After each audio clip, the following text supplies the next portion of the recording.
യേശുവിൽ പ്രിയപ്പെട്ടവരെ, രാജാക്കന്മാർ സാധാരണ ആഡംബരത്തോടെ കുതിരപ്പുറത്ത് ആണ് എഴുന്നള്ളുന്നത്. എല്ലാവരെയും അടക്കി ഭരിക്കാനാണ്. ജനങ്ങൾ രാജാവിനെ സേവിക്കുകയാണ് ചെയ്യുന്നത്. എന്നാൽ ഇന്നത്തെ വചനത്തിലൂടെ നാം കാണുന്നു, ഈശോ വിനയാന്വിതനായി കഴുതപ്പുറത്താണ് നമ്മുടെ അടുക്കിലേക്ക് എഴുന്നള്ളി വരുന്നത്. നമ്മളെ ഭരിക്കാനല്ല, നമുക്ക് സേവനം ചെയ്യാൻ, നമ്മുടെ പാദങ്ങൾ കഴുകാൻ, നമുക്ക് വേണ്ടി ബലിയായി മാറാൻ. അവിടുന്ന് നമ്മുടെ ഹൃദയങ്ങളിൽ രാജാവായി വാഴാനാണ് ആഗ്രഹിക്കുന്നത്. അങ്ങനെ നമ്മുടെ ഹൃദയങ്ങളിൽ യേശു തന്നെയാണോ രാജാവ് എന്നാണ് നാം ഈ ദിനങ്ങളിൽ വിലയിരുത്തി നോക്കേണ്ടത്.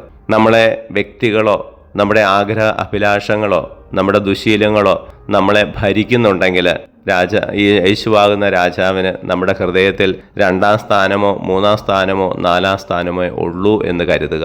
ഞങ്ങളുടെ രക്ഷകനും നാഥനുമായ ഈശോയെ, ഞങ്ങളെ അനുഗ്രഹിക്കുമാറാകണമേ, ഇപ്പോഴും എപ്പോഴും എന്നേക്കും. ആമേൻ.